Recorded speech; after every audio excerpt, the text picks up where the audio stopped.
नमस्कार, मैं हूं आंचल आनंद। इंदिरा गांधी के बाद मोदी पहले ऐसे पीएम हैं जो लगातार दूसरी बार प्रचंड बहुमत के साथ सत्ता में वापस आए हैं। लेकिन इस बड़ी जीत के साथ बड़ी चुनौतियां भी हैं। सुस्त अर्थव्यवस्था से लेकर रोजगार तक मोदी सरकार को आने वाले दिनों में कई चुनौतियों से निपटना होगा। मोदी सरकार का सबसे बड़ा चैलेंज है आतंकवाद। आतंक के खिलाफ मोदी सरकार की जीरो टॉलरेंस की पॉलिसी है। इस पर कायम रहना एक बड़ी चुनौती होगी। आगे 5 साल के लिए मोदी सरकार के क्या क्या बड़े चैलेंजेस हैं, इस मुद्दे पर बहस करने के लिए हमारे साथ एक बड़ा पैनल मौजूद है। उससे पहले देखिए ये खास रिपोर्ट।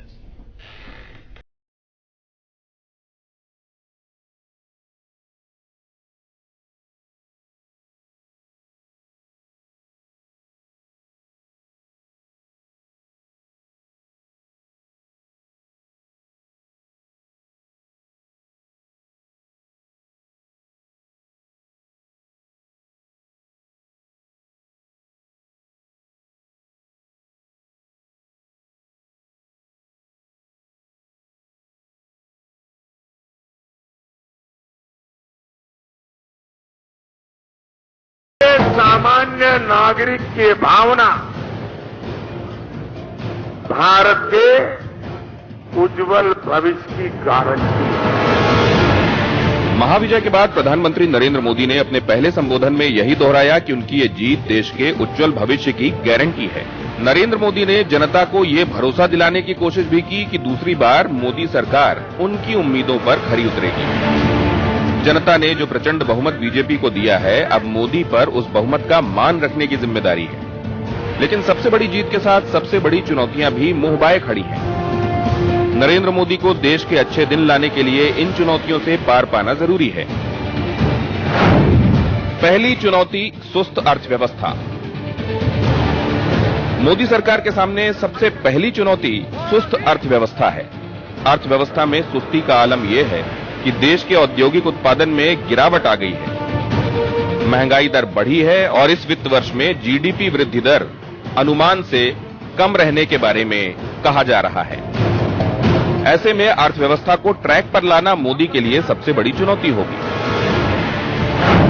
दूसरी चुनौती रोजगार की दरकार। मोदी सरकार 2 के लिए नौकरी देना भी बड़ी चुनौती होगी। रोजगार के मोर्चे पर मोदी सरकार को काफी आलोचना का शिकार होना पड़ा था। ईपीएफओ के मुताबिक अक्टूबर 2018 से अप्रैल के अंत तक हर महीने नौकरी पैदा होने की औसत दर में 26% की गिरावट आई है। पिछले दिनों मीडिया में लीक एनएसएसओ की periodic labour force survey report में कहा गया था कि 2017-18 में बेरोजगारी की दर 6.1% तक बढ़ गई, जो 45 साल में सबसे ज्यादा है। ऐसे में मोदी सरकार को बड़े पैमाने पर नौकरियां पैदा करनी होंगी, स्टार्टअप योजना को धार देनी होगी और विदेशी निवेश को भी बढ़ाना होगा। तीसरी चुनौती कच्चा तेल और महंगाई। अमेरिका और ईरान के बीच बढ़ते तनाव ने भारत की ऊर्जा और ईंधन जरूरतों के लिए मुश्किल खड़ी कर दी है। अमेरिकी दबाव में भारत ईरान से तेल खरीदना लगभग बंद कर चुका है। भारत को दूसरे देशों से कच्चा तेल खरीदना होगा, जिसका सीधा सा मतलब है लागत बढ़ेगी। पेट्रोल डीजल के दाम बढ़े तो ट्रांसपोर्टेशन महंगा हो जाएगा, फल सब्जी और दूध जैसी चीजें महंगी हो जाएंगी। इसलिए मोदी सरकार को इस मोर्चे पर भी बाजी मारनी होगी। चौथी चुनौती मॉनसून और प्री मॉनसून में गिरावट। इस साल मार्च से मई महीने के दौरान होने वाली प्री मॉनसून बारिश में 22% की गिरावट आई है। इस गिरावट से गन्ना, सब्जियों, फलों और कपास जैसी फसलों के उत्पादन पर विपरीत असर पड़ सकता है। पांचवी चुनौती देश पर बढ़ता कर्ज। देश पर कर्ज लगातार बढ़ता जा रहा है। इसे काबू में लाना भी मोदी सरकार के लिए एक बड़ी चुनौती होगी। सितंबर 2018 तक के लिए जारी रिपोर्ट के मुताबिक बीजेपी सरकार के कार्यकाल में देश पर कर्ज 49% बढ़कर 82 लाख करोड़ पहुंच गया है। आने वाले दिनों में मोदी को इन तमाम चुनौतियों से पार पाना होगा। पिछले 5 साल अच्छे दिनों का इंतजार कर चुकी जनता को उम्मीद है कि अब अगले 5 साल में तो अच्छे दिन जरूर आएंगे।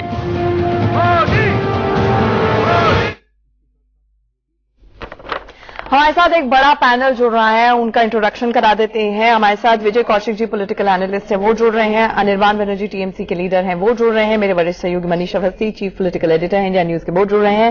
Professor Satish Kumar Singh senior journalist है, वो जुड़ रहे हैं हमारे साथ बीजेपी की तरफ से, और हमारे साथ जेडीयू की तरफ से भी प्रवक्ता जुड़ेंगे ड्यूरिंग द कोर्स। और सबसे पहले यही जान लेते हैं, अब 5 साल, अगले 5 साल, मनीष भाई आपसे शुरू करते हैं। अच्छे दिन आने की उम्मीद अब इस पीरियड में लगाएं हम लोग, क्योंकि अब ये हनीमून पीरियड कहीं से भी सरकार का नहीं माना जाना चाहिए, भले ही सेकंड इनिंग्स की शुरुआत। देखिए, मेरे ख्याल से कामकाज की शुरुआत तो आंचल में इन्होंने रोकी नहीं थी, क्योंकि इन्हें पता था कि ये लौट रहे हैं, और लौटने के साथ जो जनादेश मिला उससे मुझे लगता है कि काम अब ज्यादा तीव्र गति से करना, और आप ये समझिए कि अर्थव्यवस्था का जो सुस्त पहिया, लचर व्यवस्था में अर्थव्यवस्था जो पड़ी हुई है, उसमें गति देना ये सबसे बड़ी प्राथमिकता है। और जहां तक चुनाव के दौरान जब आप देख रहे थे कि विपक्ष की कतार लंबी होती जा रही थी, लोग महागठबंधन के रूप में आ रहे थे, मुझे ऐसा लगता है कि अब चुनौतियों की कतार में इतनी सारी बातें हैं, चुनौतियां हैं, जिसको लेकर सरकार को एक एक कर जल्द से जल्द उसके नतीजे दिखाना जरूरी होगा। क्योंकि लोग ये मानते हैं, एक आम युवा के मन में ये सोच है कि मोदी अब वापस आ गया, मोदी है तो मुमकिन है, तो मोदी है तो मुमकिन है। कितने जल्दी, वो कहते हैं ना, देयर इज अ डिवाइनर्स राउंड, अगर वो जादू की छड़ी अगर ये चलाकर कुछ ऐसे चमत्कार या कुछ ऐसे फैसले जिससे आम युवा को कोई फायदा हो, बेरोजगारी को लेकर नौकरियों में उसे कहीं न कहीं कोई एक उज्जवल भविष्य दिखाई दे, अगर ऐसा होता है तो मुझे लगता है कि वाकई फिर ये कहना लाजमी हो जाएगा कि मोदी है तो मुमकिन है, वरना ये केवल बातें बनकर रह जाएंगी। परफॉर्म एंड रिफॉर्म का वक्त है। सतीश जी, आपको लगता है यहां पर मनीष भाई ने जिस तरह से चुनौतियां गिनाई, और हम लगातार अपनी टेलीविजन स्क्रीन पर भी चला रहे, ये वाकई चुनौतियां हैं और सरकार को एहसास है, मोदी जी को अंदर अंदर से एहसास है? क्योंकि चुनावों के दौरान जो नैरेटिव था, जो विपक्ष बार बार बेरोजगारी, इकोनॉमिक स्लो डाउन, ये सारी बातें कर रही थी, सरकार नकार रही थी कि ऐसी तो कोई समस्या ही नहीं है। अच्छा जी, अगर पिछले 5 सालों में अगर काम प्रधानमंत्री ने नहीं किया होता तो इतने बड़े स्तर पर सरकार पुनः वापस नहीं आती। कई योजनाएं जो जमीनी स्तर पर बहुत ही सफलतापूर्वक काम करता हुआ दिखाई दिया, जो इंटरनल वेव के रूप में, करंट के रूप में, इस जनमत के रूप में वो ट्रांसलेट हुआ है। उसमें उज्ज्वला योजना, आयुष्मान भारत और वो तमाम स्वच्छ भारत, ऐसे कई ऐसे आयाम है, न केवल आर्थिक व्यवस्था को बदलने की कोशिश की है, बल्कि उन्हें सामाजिक प्रतिष्ठा भी दिलाई है। जो लोग, गांव के तबके जो पिछड़े हुए थे, जो लास्ट माइल डिलीवरी और पॉलिसीज अलग है सतीश जी। मैं एक मैक्रो लेवल पे अर्थव्यवस्था, रोजगार देखिए आजकल की रोजगार की समस्या एक बड़ी समस्या, चुनौती पिछले इस सरकार की है, सरकार मानती है चुनौती है, बार बार मुद्रा कहा जाता है। एक भ्रम जो पिछले कई वर्षों से चला आ रहा है कि राज्य की नौकरियां, यानी सरकारी नौकरियां ही नौकरी मानी जाती है, वो भ्रम को दूर करना होगा। क्योंकि राज्य केवल नौकरियां देने के लिए पैदा नहीं हुई है, राज्य को चलाने के लिए, सपोर्ट सिस्टम बनाने के लिए कुछ नौकरियां होती हैं, लेकिन आर्थिक व्यवस्था में आपका नैरेटिव ही डिफेक्टिव था। अगर सतीश कुमार सिंह की बात को सुना जाए, उनका कहना यह है कि ये तो मोदी जी पहले दिन से कहते हैं, भाई युवा हमारा नौकरियां मांगता क्यों है, वो एंटरप्रेन्योर बने, वो नौकरियां दे, नंबर 1। और हम बात ही कर रहे हैं मिनिमम गवर्नमेंट और मैक्सिमम गवर्नेंस की, तो उस मॉडल के अंदर ये नौकरियों की जो बातचीत आप लोग करते हैं, ये पूरी तरह बेमानी है। आंचल जी, आपकी तरह अगर मीडिया ने ये सभी मुद्दे चुनाव से पहले दिखाए होते तो आज नतीजा कुछ और होता। दिक्कत यह है कि हम चिल्लाते रहे, देश की जनता को ये सच्चाई बताने की कोशिश करते रहे, लेकिन राष्ट्रवाद एक ऐसा मुद्दा है। चिल्ला रहे थे मुझे कौशिक जी। नहीं, सुनिए, आप राफेल भ्रष्टाचार का एक मुद्दा है, नोटबंदी भ्रष्टाचार का एक मुद्दा है। आपने देखिए कमजोर, आई डोंट लाइक दैट। अगर आप किसी ट्रैप में आपने अगर अर्थव्यवस्था में सुस्ती की बात की, तो कांग्रेस ने इस मुद्दे को बहुत जोर शोर से उठाया था कि नोटबंदी से भारतीय अर्थव्यवस्था को बड़ा भारी नुकसान हुआ है। खुद आरटीआई में जो रिजर्व बैंक ऑफ इंडिया ने जानकारी दी थी, वो ये दी थी कि जब माननीय मोदी जी ने उनसे पूछा था कि जी काला धन बाहर लाना है नोटबंदी के द्वारा, तो रिजर्व बैंक गवर्नर ने ये कहा था कि इस देश के लोग जो अपना काला धन है वो प्रॉपर्टी में लगाकर रखते हैं या गोल्ड में, कैश में तो कोई रखता ही नहीं है, इसलिए नोटबंदी से देश को नुकसान होगा। ये आंकड़े आरटीआई से मिले हुए हैं सबूत के तौर पर। इसको आप नोटबंदी से नुकसान हुआ, इससे कई लाख करोड़ का देश को नुकसान हुआ, अर्थव्यवस्था में सुस्ती आई। बोली हमने बताई हो या ना बताई हो, मैं आपकी बात मान लेती हूँ। एक सेकंड विजय कौशिक जी, पॉइंट पूरा होने दीजिए। मान लीजिए लोगों को हमने बताई नहीं, लेकिन लोगों को क्या एहसास भी नहीं हो। उसके बाद तो यूपी इतने प्रचंड बहुमत से जीत गए वो लोग। आंचल तो जी, उनका कहना है कि मैं वही कहना चाह रहा हूँ, इस देश में गरीब के पास पैसा ही नहीं है, आंचल जी 1000 का नोट नहीं देगा, इस देश में आपकी सरकार, इस देश में भाजपा द्वारा छद्म राष्ट्रवाद का खेल खेला गया, जिसमें देश की जनता फंस गई, क्योंकि राष्ट्रवाद के नाम पर कोई भी व्यक्ति देश के लिए जान देने के लिए तैयार हो जाता है। के पास आएंगे देश वोट तो वोट, देश के लिए लोग जान दे सकते हैं, इस चक्कर में भाजपा के जाल में फंस गए, लेकिन अब इन्हें जवाब देना पड़ेगा। एक मिनट विजय कौशिक जी का सार अगर मैं सही समझी हूं, सतीश जी आप जवाब दे दीजिए, बीजेपी के प्रवक्ता आने बाकी है हमारे पास। उनका ये कहना है कि सबसे पहले तो कहते थे 2014 में मोदी जी आए, उन्होंने अपना जादू चला दिया। अब वो कह रहे हैं राष्ट्रवाद के नैरेटिव में इस देश की जनता फंस गई। तो 2014 से लेकर 2019 तक जनता को कुछ समझ में नहीं आया, जनता फंसती चली जा रही है। ये विजय कौशिक जी की बिल्कुल सही बात है। खुद अमित शाह जी ने कहा था कि उनके चुनावी जुमले थे काला धन लेकर बाहर आना, 2 करोड़ रोजगार देना। अब उनको जवाब देने दीजिए ना, अब उनको जवाब देने दीजिए। विजय जी के शब्दों को अगर माना जाए तो वो आलोचना या उस कटघरे में प्रधानमंत्री को नहीं, बीजेपी को नहीं, बल्कि यहाँ की आवाम को, जनता को यहाँ पर खड़ा कर रहे हैं। इतने कुर्सी पर बैठे भाजपा के 70 सालों और आवाम को मैं खड़ा कर रहा हूँ, तो मजाक कर रहे हैं देश की जनता से। 70 सालों तक जनता प्रबुद्ध हो चुकी है, जनता को मालूम है। और अटल बिहारी वाजपेयी सरकार को भी आप कटघरे में खड़ा कर रहे हैं। 70 साल में तो अटल बिहारी वाजपेयी अगर प्रधानमंत्री ने कार्य नहीं किया होता तो केवल भारत माता की जय और वंदे मातरम के आधार पर लोग यहाँ ने मत नहीं दिया है। जनता ने मत दिया है 5 साल के कार्यकाल के आधार पर। राष्ट्रवाद एक महत्वपूर्ण मुद्दा है। फिर हम सवाल पहले सवाल पे वापस आ जाएंगे सतीश जी, फिर हम सतीश जी पहले सवाल पर वापस आ जाएंगे। कबूतर की तरह आंख मीचने से हालात तो नहीं बदलते हैं, समस्या मानी जाती है तभी समाधान होता है।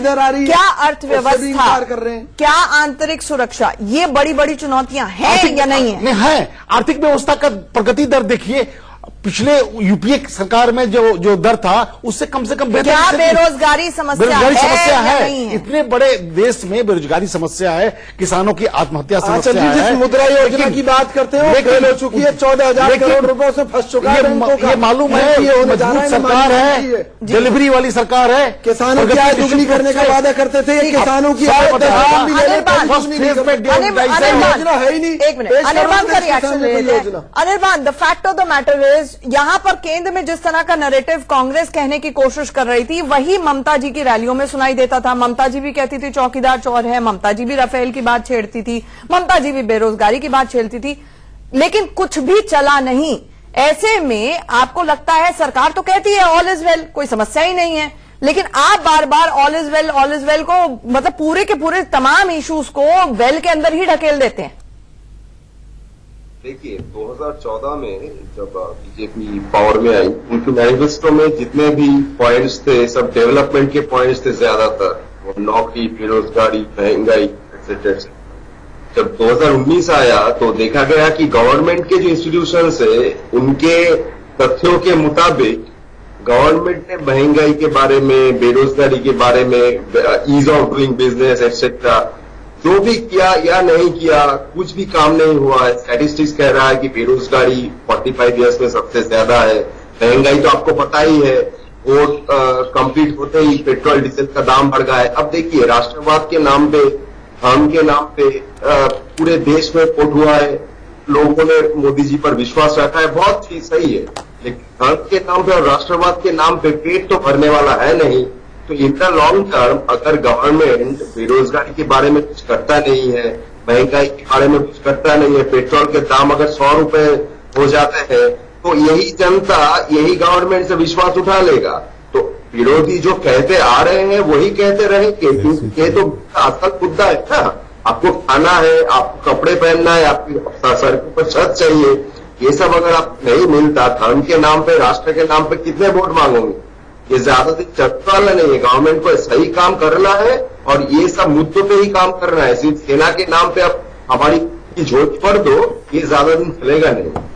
ठीक है, ज्यादा दिन चलेगा नहीं। ये इमोशनल अत्याचार हुआ और आंकड़ों की लीपापोती हुई, अगर मैं सही समझी। और निर्वाण ये कह रहे हैं और जनता फंस गई है, अब हनीमून पीरियड ओवर है, अब परफॉर्म करना पड़ेगा। सतीश जी कुछ नहीं, आजा जी परफॉर्म पहले भी हुआ है, इसमें कोई दो मत नहीं है। निश्चित रूप से ये इतना बड़ा देश है, डाइवर्सिटी है, समस्याएं भी समस्याएं आपके सामने आकर खड़ी हो जाएंगी। तो निश्चित बहुत बढ़िया जवाब है। देखिए लेकिन निश्चित रूप से सरकार कारगर है, सरकार की दिशा बिल्कुल स्पष्ट है। और ये 5 सालों में एक बदलता हुआ भारत जो पिछले 5 सालों में उसका खाका तैयार किया गया, उस पर काम किया गया, आने वाले 5 सालों में आप देखेंगे कि देश एक नए नजरिए के साथ, नए गति के साथ आगे बढ़ेगा और बढ़ रहा है। भाषणबाजी करेंगे या कुछ प्लान भी बताएंगे? आंचल जी, सही मायने में तो पिछले 5 साल में भाजपा ने देश की जनता को चारों हाथों से लूटने का पूरा भरसक प्रयास किया और लोग लूट रहे थे और वोट दे लूट रहे थे। 10 उदाहरण के तौर पर बताता हूं, 10 कांड बताएं जहां पर उदाहरण के तौर पर एक ही मुद्दा बता देता हूं सबूत के तौर पर। जी बताएं।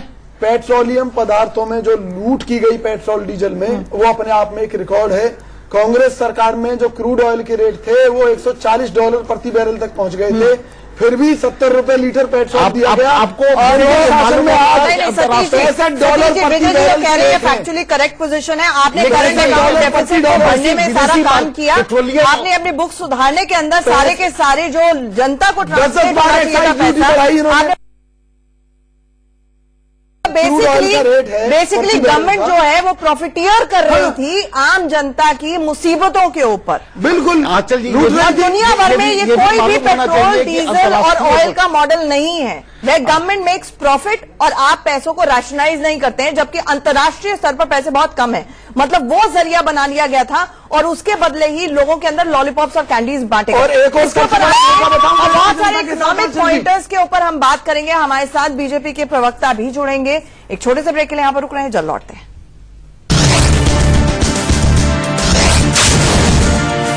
से सामने आए कि 45 साल में सबसे ज्यादा बेरोजगारी जो है वो बढ़ी है। सरकार ने कहा हम तो मुद्रा लोन दे रहे हैं, ओला उबर आ गया है। आपको लगता है कि अब वो तरह के तर्क और दलीलें मानी नहीं जाएगी, क्योंकि अब एक बहुत बड़ा जो मोदी जी का वोट बैंक है, जो 22 से 30 साल के लोग हैं जो अभी जॉब मार्केट में नहीं आए थे और इन 5 साल में आ जाएंगे, बहुत चैलेंजिंग होगा, चुनौतीपूर्ण होगा उनके लिए रोजगार के जो अवसर हैं वो क्रिएट करना।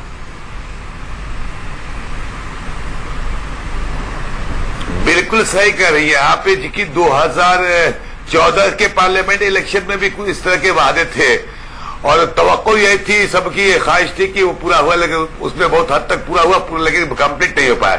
लेकिन 18 से लेके 25 साल जो न्यू जनरेशन के लड़के हैं ये उम्मीद लगाए बैठे हैं और होना भी चाहिए। तो मैं समझता हूं कि सरकार की पहली प्राथमिकता ये होना चाहिए कि युवाओं को रोजगार कैसे मिले और वो कैसे संतुष्ट किया जाए।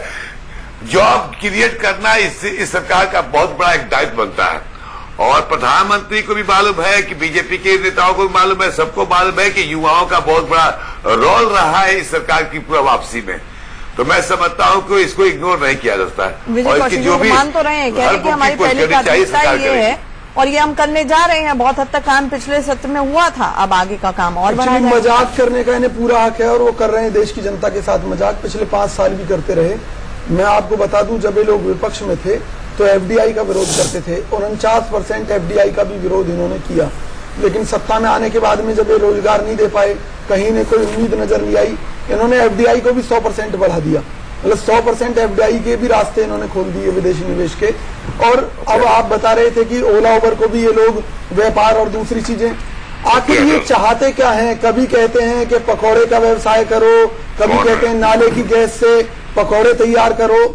देश को किस दिशा में ले जाना चाहते हैं? देखिए, रोजगार का अर्थ यह है कि आप जिस लायक हैं, आपके टैलेंट के आधार पर आपको रोजगार मिले। लेकिन इस सरकार में हो क्या रहा है कि इंजीनियर, बड़े बड़े जो पोस्ट ग्रेजुएट हैं, वो बेचारे चपरासी की नौकरी तक के लिए आवेदन करने पड़ रहे हैं। ठीक है, लोगों को योग्यता के आधार पर रोजगार मिल नहीं इस रहा। बात पे ये क्वालिटी ऑफ जॉब्स का भी मसला है, सिर्फ क्वांटिटी ऑफ जॉब्स का नहीं है। वो तो अच्छे खासे हम जैसे पत्रकार भी अगर बेरोजगार हो जाएंगे तो आप बोल देंगे पकौड़े तले या चाय का कोका बोल देंगे। वो बात, ये जुमलेबाजी जो लोग करते हैं ना, ये जिस तरीके की नहीं, बट ये रियलिटी है। आप जुमलेबाजी जो कर रहे हैं, पकौड़ा तलने की बात, महाराष्ट्र में, पंजाब में, मैं अगर आप बोलेंगे गूगल कर दूंगी, 2 मिनट लगते हैं। मालूम है, ये हुआ है, पीएचडी लोगों ने, पीएचडी क्वालिफाइड पीपल, मैं आपको एक एग्जाम्पल देना चाहूंगा, क्लास 4 की जॉब्स के लिए एक एग्जाम्पल देना चाहूंगा। डिफेंस सेक्टर, जहां पर आप डिफेंस में कहीं पहुंच रहे हैं, इस पर जवाब दीजिए ना। नहीं, डिफेंस सेक्टर जॉब क्रिएट करने का एक बहुत बड़ा आयाम वहां पर इस सरकार इन 5 सालों में करेगी। हम जानते हैं कि भारत आज दुनिया का 5 सालों में, भारत 5 साल के बाद एक सेक्टर की बात बता रहे हैं, करेंगे। हम एक सेक्टर की बात बता रहे हैं कि दुनिया का सबसे बड़ा आयातक हथियारों का हो चुका है। भारत के पास वो क्षमता है, हमारे पास वो बुद्धि है। आयातक हो चुका है तो कहां से जॉब? ये आज का नहीं है, ये आज का नहीं है, 70 सालों में हुआ है। ये 5 सालों में ये बदलाव आएगा। मेक इन इंडिया की तरह। लॉजिकली तो कांग्रेस ने जब अपोज किया था राफेल की डील को, तो उन्होंने बोला था ना कि एचएएल से मेक इन इंडिया से हटाकर आपने पूरी तरह से Rafale ready to fly condition में ले लिया और टेक्नोलॉजी ट्रांसफर नहीं लिया। तो वो दलील ही इस आधार पर दी गई थी कांग्रेस की तरफ से कि आप मेक इन इंडिया को मजबूत नहीं कर रहे हैं। तो आप डिफेंस सेक्टर की बात करते हैं तो राफेल को अचानक 100% अचानक एक दिन में नहीं होता है। उसके लिए समय चाहिए, चाहते थे उसके लिए समय चाहिए। 100% एफडीआई के दरवाजे क्यों खोल दिए? उसके लिए समय चाहिए, उसमें पूरी प्रक्रिया और कमिटी। ये क्या है? ताली बजाकर कहेंगे हम बेरोजगारी दूर करेंगे, लाखों जॉब क्रिएट की योजनाएं जो है ना, ये देश को चांद पर लेकर जाएंगे, लेकिन बैलगाड़ी में। कितना बड़ा मजाक करते हैं। अगर विजय जी अगर ये स्थिति रहती, बड़े पैमाने पर सच बात बता रहा हूँ, इनके पास देश को लेकर कोई योजना नहीं है। ठीक है, केवल धर्म की स्थिति बहुत देर कर दी रोहित चहल जी ने आते आते। रोहित चहल जी, मुझे ये बता दीजिए, अब आपको बहुत बहुत मुबारकबाद हो, प्रचंड बहुमत से आप आए हैं, लेकिन मुझे 3 बड़ी चुनौतियां जो आपकी सरकार की हैं, जो आपको समस्याएं लगती हैं, प्रॉब्लम एरियाज लगते हैं, जो इमीडिएट एड्रेस करने की जरूरत है, बता दीजिए। देखिए, मैं अभी आंचल जी सुन रहा था, मुझे बड़ी हैरानी हो रही थी। आज देश जो है मिशन शक्ति पहुंच गया है। आज देश के पास इतनी बड़ी टेक्नोलॉजी आ गई कि अंतरिक्ष में भी किस तरीके से अगर दूसरे देश की सैटेलाइट है उसको मारने की बात कर रहे हैं। कह रहे हैं देश के पास योजना नहीं है। देश यहां तक पहुंचा है सभी लोगों की और सभी नागरिकों और सभी देश के वासियों की मेहनत की वजह से 5 साल में हुआ है। लेकिन दूसरी बात देखिए, मुझे लगता है कि बहुत सारी आज देश के सामने चुनौतियां हैं। जिस तरीके से आज हमने जो आय किसानों की दुगनी करने की बात 2022 तक की है, हम 2022 तक लगातार हम उसके लिए प्रयासरत है कि उस पहुंचे। दूसरी बात, जिस तरीके से गरीब, बिल्कुल देखिए, गरीबों को 2022 तक सभी गरीबों के सर पे छत पहुंचे, आवास योजना के तहत वो पहुंचे। दूसरी तरीके शौचालय मुक्त, जिस तरीके से खुले में शौच मुक्त जो है वो लगभग 94% पहुंचा, 100% तक हम इसको पहुंचाने का काम, लगता है मां को सम्मान मिलेगा। सबसे बड़ी समस्याएं हैं, एक तो किसानों की आय दुगनी करना 2022 तक का लक्ष्य है, दूसरा आपने कहा सबके घर पर सबके सर पर छत हो, और तीसरा आपने कहा शौचालय बनाना। क्या बेरोजगारी इन तीनों में फिगर नहीं करता है? बेरोजगारी आपको समस्या नहीं लगती है? 45 साल के सबसे बड़े दर पर है। इकोनॉमिक स्लो डाउन की बात खुद फाइनेंस मिनिस्ट्री की रिपोर्ट ने 2 महीने पहले अप्रैल में की। देखिए, मुझे लगता है आंचल जी, समस्या ऐसी तो बहुत सारे देश के सामने है, लेकिन समस्या के अंदर मोदी जी ने कहा कि देश का युवा जो है वो जॉब लेने वाला, जॉब देने वाला। 17 करोड़ मुद्रा लोन के तहत लोन दिया जाएगा। हमारा टारगेट 14 लाख डिफॉल्टर्स और करीब 10,000 करोड़ का एनपीए फट चुका है, पर्ची फट चुकी है वो, कि वापस नहीं आने वाला है। और आरबीआई आपको वार्न कर रही है कि लोग लोन ले रहे हैं, वापस नहीं कर रहे हैं। आंचल जी, समय लगता है देश के अंदर, अगर कोई काम शुरू किया है उसका वापस करने में समय लगता है, एक बात। दूसरे, अपने देश के लोग हैं उस पर भरोसा भी करना चाहिए, एक चीज। दूसरी चीज देखिए, लोन तो कुछ, अगर आप डिफॉल्टर्स की बात करें तो डिफॉल्टर्स तो बहुत सारे हैं। राहुल गांधी जी भी आज जिस तरीके से भ्रष्टाचार में बात है, नेशनल हेराल्ड के अंदर, करीब नेशनल हेराल्ड का जो ऑफिस है, राहुल गांधी को छोड़ देते हैं, वही कह रहा हूँ, इस तरीके के डिफॉल्टर्स बहुत सारे हैं,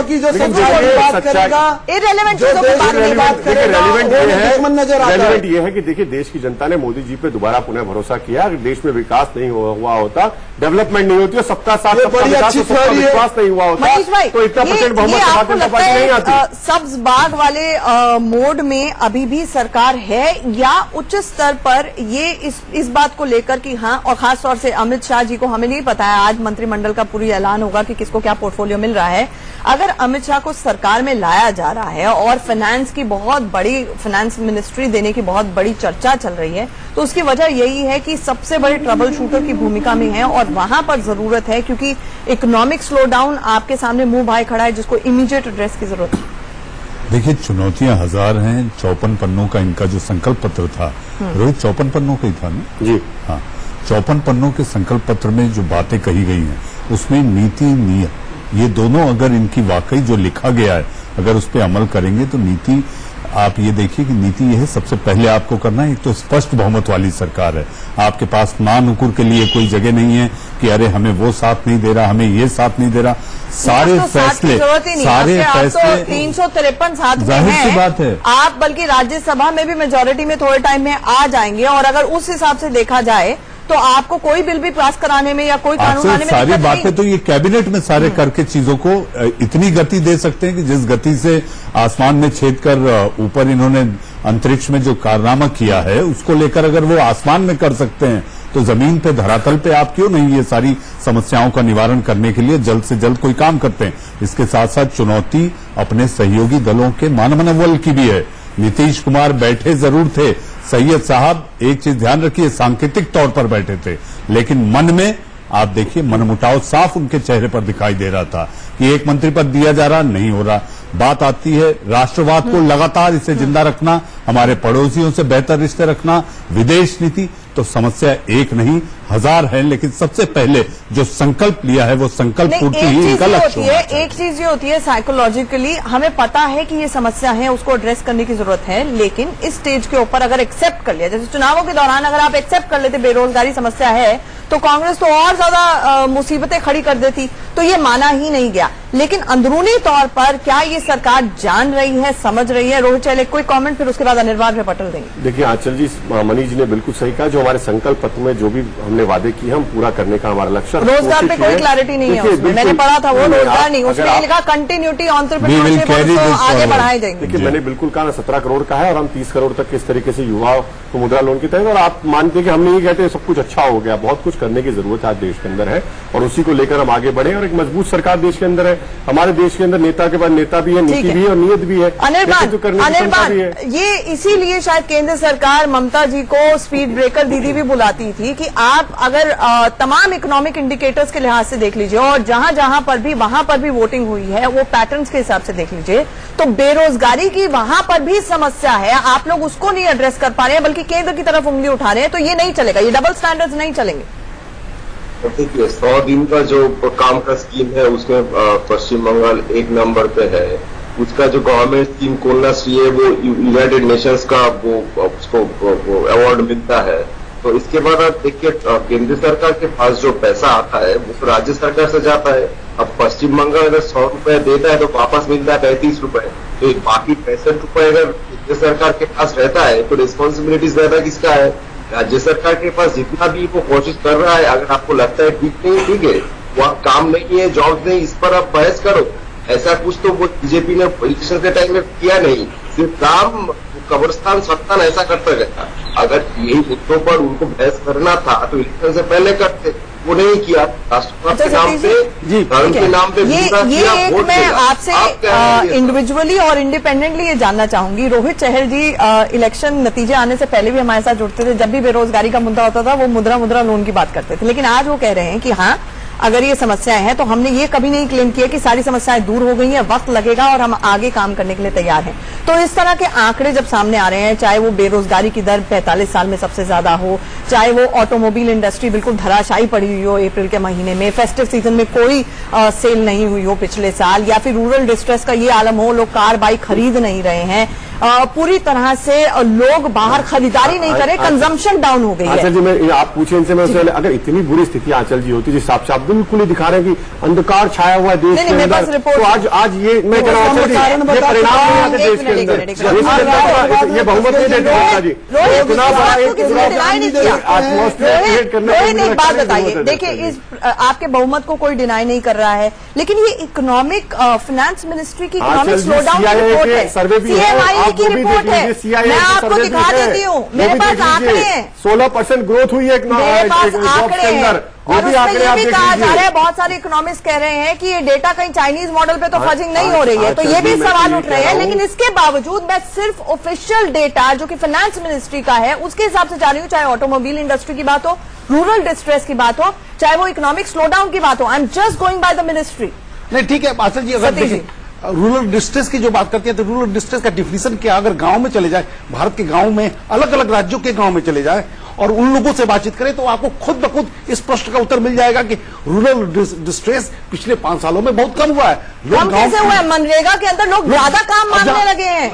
8 साल के मुकाबले पिछले साल में मनरेगा में लोगों ने ज्यादा काम मांगी है, इसका मतलब है कोई काम नहीं है। सैचुरेशन पॉइंट पर पहुंच चुका है। एक कहानी थी कि तालाब, एक नया वीडियो आया और वीडियो को बोला गया कि भाई तालाब खोद दो, और उस गांव में तालाब की जरूरत थी, वो उसका ट्रांसफर हो गया। इस बीच में दूसरा वीडियो आया तो देखा कि कागज कलम पर तो तालाब है, अब वो कैसे काम करे? हर चीज के लिए कांग्रेस पॉइंट, देखिए हर चीज के लिए कांग्रेस मॉडल बेस्ट नहीं हो सकता है करने के लिए, राइट? तो आप उससे नहीं सीख सकते जो ऑलरेडी खराब मॉडल है, जिसको 2014 में नकार दिया गया। वी आर टॉकिंग अबाउट अभी के संकट के ऊपर। ये आर्थिक प्रगति जैसे रोजगार अपने आप में ऐसा कोई एक नमूना नहीं है कि यहां पर फिक्स कर दे। जैसे जैसे हर क्षेत्रों में, हर एक महकमे में प्रगति होगी, आर्थिक प्रगति होगी, रोजगार की समस्याएं मनीष भाई क्लोजिंग चली जाएंगी। आंचल देखिए, बातों से कुछ नहीं होगा, काम करके दिखाना होगा, क्योंकि आपने नारा ही चुनाव के पहले ये दिया था, मोदी है तो मुमकिन है, और अब यही अगली परीक्षा भी है। बिल्कुल, परफॉर्म एंड रिफॉर्म, सिर्फ एकमात्र यही मंत्र सरकार के लिए अब आगे होने। इंडिया न्यूज पर खबरों का सिलसिला लगातार जारी है।